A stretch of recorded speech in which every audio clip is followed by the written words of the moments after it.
Hello children, are you ready to read with me today? Today's topic is two-letter words made of short E sound. Let's start reading. A, B,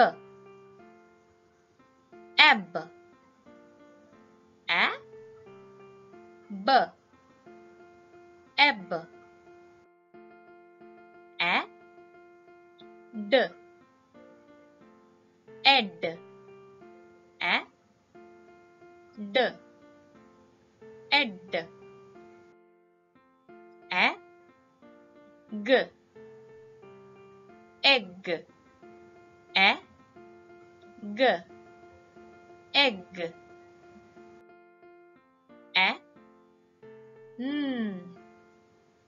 n, A, n, n, A, t, et, A, t,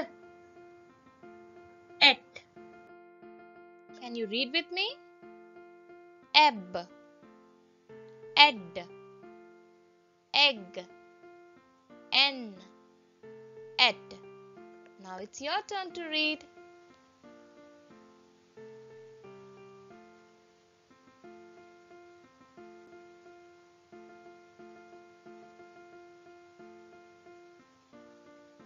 Great job, kids! You did it!